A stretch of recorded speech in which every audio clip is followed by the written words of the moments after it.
Shiesty Bricks, and we're back with another video. So I've been collecting Lego for a long time now, since I was a little kid. And a part of me is always thinking, yeah, this thing can get expensive. Once I got my first job when I was 18, I started being able to actually invest and buy my own sets and really cultivate this collection to where it's at now. And I understand, like, you want to get them Star Wars sets, but they can range from, $10 all the way to $1,000, and it can seem kind of overwhelming, especially when you're trying to get introduced into Lego. And when you go to like Target and you see the sets for like $50 and you're kind of debate, do I really want to buy this? I always say yes, but I can understand how this can be in a very expensive hobby. So I've been thinking of different ways, how you can maximize that, especially for someone who is just getting introduced or just starting off on your Lego journey. So I say one of the coolest things to really get a feel for Lego, just like, get yourself some like little small builds to kind of test it out, even at work, kind of fidget with, are poly bags. I have a whole video on that as well, but I think poly bags are a great introduction. They're $5 typically, $4.99, and you get multiple different themes, Harry Potter, Animal Crossing, even botanical right now. And I think that getting those little poly bags and feel is a great way, like I said, a great way to really just start testing out if you like Lego or not and get a good introduction. Another item I think that is amazing, that can really get you that authentic, I'm getting in, I get that new set feel, are these $10 sets that they drop. Minecraft has a couple of them. I know I had bought a few of them where it was like a nice little starter thing where it came like with Patrick Grass, Steve. Sometimes you can get Alex with the like little slime thing. There's a lot of like little $10 sets you can look around and pick up.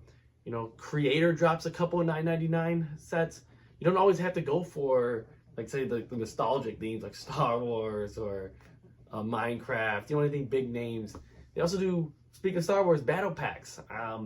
Is it a great introduction to building sets? No, but it's a good way to start, getting a feel for minifigures. You can also get little ships. I know they released Boba Fett's Starfighter, and you also can get, what was his name? The Mandalorian's spaceship, Star One. So like they have a bunch of little like $9.99 sets that you can get if you are theme hunting and you're like, you know what, if I want to get a taste for this, let me try a theme that I might like.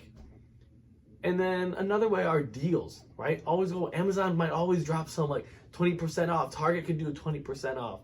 Lego also has a lot of clearance. You go into the Lego stores, you can find things. I've bought a couple sets that were on clearance, especially for my Minecraft I got really hyped for, that maybe I wouldn't want to spend $40 on.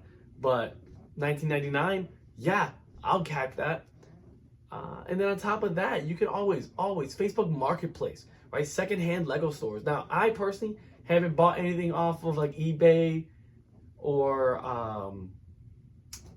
Facebook Marketplace, but I've definitely used Bricklink, right? I got myself Darth Vader's TIE Fighter that way, and it was helped me to get, sets that I've always wanted, like some of the retired sets that I had as a kid that I lost to the bin, or sets that I never picked up, I was able to get secondhand. Even like a Bricks and minifigures, I feel like you can be able to get some nice used sets pretty cheap, especially depending on what the theme is. You can take them apart, rebuild it.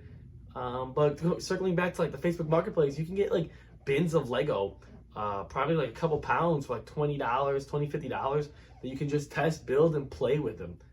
There's so many different avenues, and I feel like this hobby can seem overwhelming at first, especially when you start seeing like, the Twilight sets, and you go $220, you get the Star Wars Millennium Falcon, you're like, that's like $900, there's but the botanical garden ones, a lot of people like them flowers right now, but those can also kind of seem a little overwhelming, with them range from like $40 all the way to $100.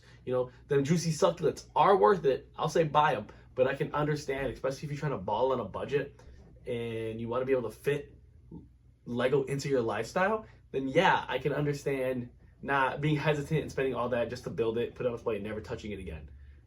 So those are some quick little tips on where to look for, what you can want to do to start with, especially when you're trying to, build money, get Lego.